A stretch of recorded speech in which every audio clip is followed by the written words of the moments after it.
Hi everyone. This is going to be my persuasive speech, and just like everyone else, this will be my last speech for this semester. The topic I chose to talk about today is immigration and border control, specifically the U.S.-Mexican border issue. According to ScienceDirect.com, illegal immigration is the arrival of people from one country into another without entering with any legal means. So, having a birth certificate, passports, social security cards, paper forms, immigration documents, or any identification methods to prove you are a legal, law-abiding citizen and you want to enter the U.S. Um, so why is this such a big problem for the U.S.? So I have three big reasons why. They're all sourced from the same website, and I'm going to give my insight to them as well. According to the Federation for American Immigration Reform, or FAIR for short, .org, um, the first and most obvious reason is illegal immigration threatens American safety and well-being. Illegal immigration impacts Americans individually. It is not a victimless crime. As illegal immigration has increased, so too has the trafficking of drugs such as fentanyl. With drug overdoses killing 100,000 Americans a year, when illegals are released into American communities without proper vetting, Americans are increasingly becoming the victims of foreign crimes, including hit and runs, assaults, and even murders. These crimes from illegal immigrants are entirely preventable since they shouldn't even be in the country to begin with. In addition, they often steal Americans' identities to live, work, and remain in the country. Um, Now, obviously, this is the main concern, and I feel this reason alone definitely warrants having some sort of legal methods to prove you are not and don't do what was just mentioned. Um, but another reason from fair.org is illegal immigration threatens our national sovereignty. Sovereignty is just the concept that a state has authority to govern itself. The U.S. has the right to determine its own boundaries and who is allowed to enter and remain in the country and under what circumstances. Those who enter illegally, they undermine that sovereignty by disregarding our laws. The U.S. immigration system should be built and maintained to further our national interest. And Americans must protect our sovereignty by enforcing the rules we set and protecting our boundaries. So I like this reason because we're focusing just on the country, our national sovereignty, which makes us unique. And I feel illegal immigration is unacceptable, and we got to do what's right for the country and stop pushing this aside because it's not okay. Lastly, illegal immigration undercuts legal immigration. Again, according to fair.org, millions of people around the world seek to immigrate to the United States. Some have spent years waiting for one of the numerically limited visas to become available. Um, those who choose the legal avenue often pay application fees, undergo medical screenings, submit biometrics, and attend an in-person interview, spending hours ensuring, possibly even days, that they have to have the proper evidence for their application to be adjudicated. Illegal immigration makes a mockery of their adherence to the rules.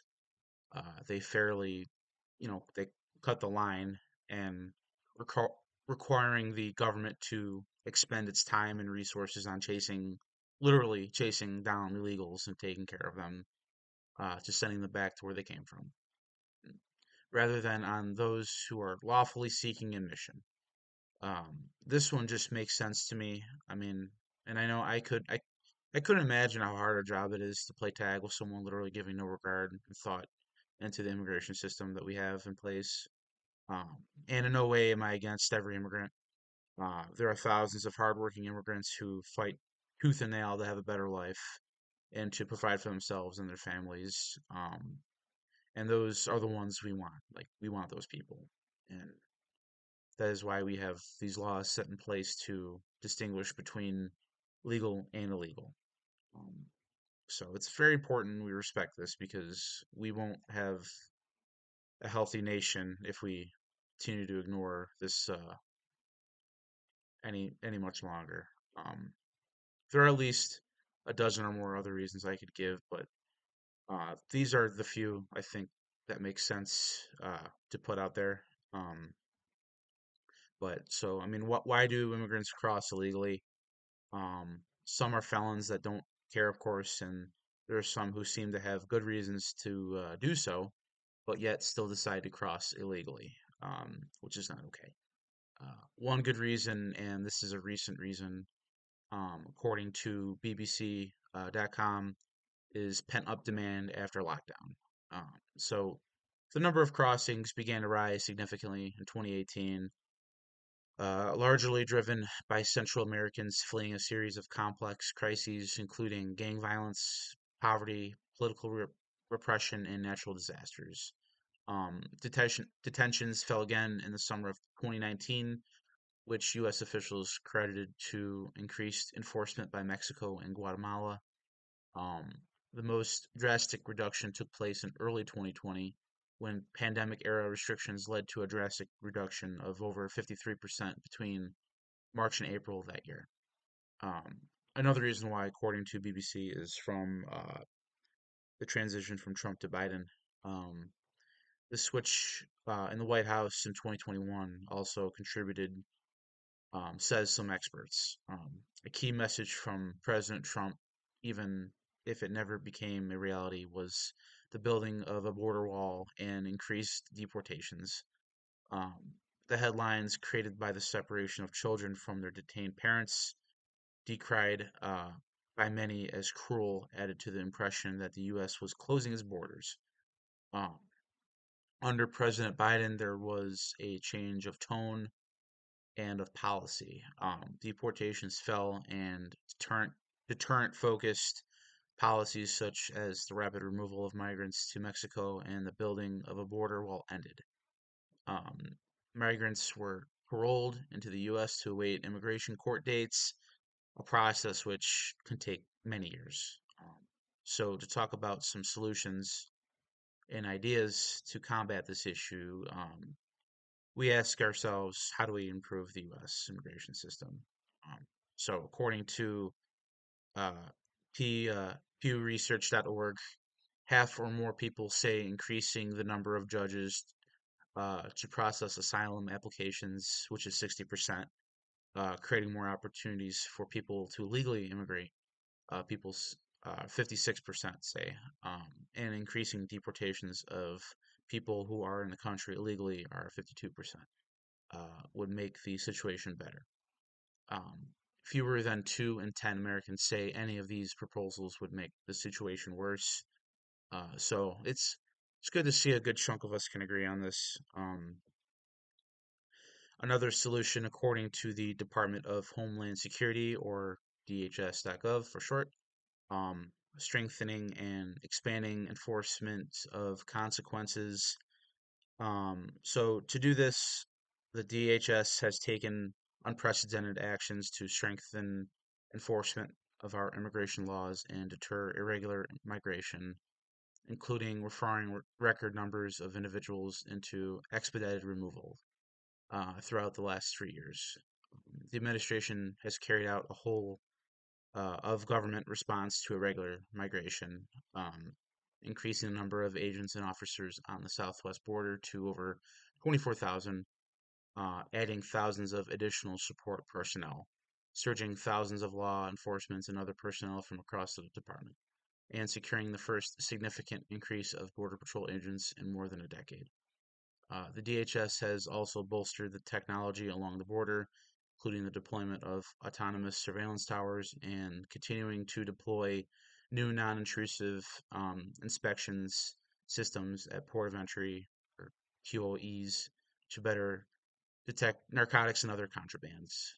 So, as time goes on, technology gets more advanced, and we explore new ways of dealing with recurring issues to this problem.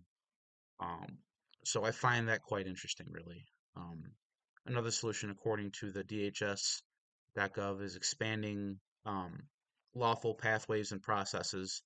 So the DHS efforts have kept more than a million migrants from being exploited at the hands of smugglers through expanded lawful pathways and processes.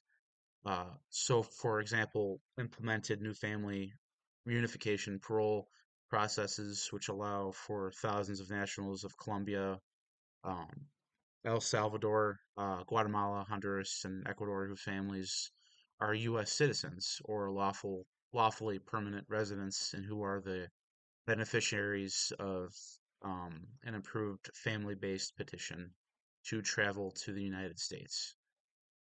That was in addition to updating and modernizing the Cuban and Hayden family reunification parole processes, making it possible for petitioners to complete most of the process on a secure online platform, eliminating the burden of travel, time, and paperwork, of course, and increasing access to participation.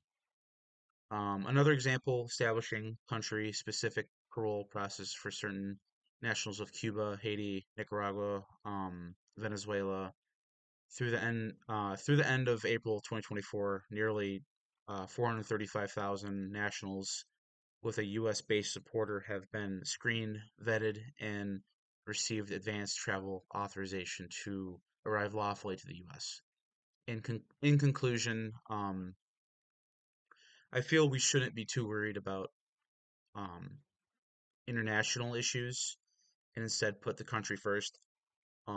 We should spend more time on this instead of giving this issue like I don't want to say like lack of effort, but some effort, I guess. We got to make this like a main point for the country. Um, yeah, but with that being said, I hope I could persuade some of you guys in some way about this tricky political topic. Um, I know some people they get kind of squirrely around politics, but I did my best to stay neutral on this. But before I finish, I just want to thank Mrs. Amber Chandler for making this an easy, fun, and enjoyable virtual experience for me, especially coming in for this being my freshman year and the other classes I attended under her, like literary treasures and college writing. So it's been a great honor. It's been a pleasure working and chatting alongside the students here at Hilbert, and I'm looking forward to seeing some of you, I hope, in future classes. Um, Big game coming up this Sunday for any football fans. Go Bills. And of course, Merry Christmas to everyone here at Hilbert. Please enjoy yourselves. Have a great time, and I hope everyone has a fantastic rest of their week. Thank you guys so much for everything. And that's it. Peace out, guys. Thanks.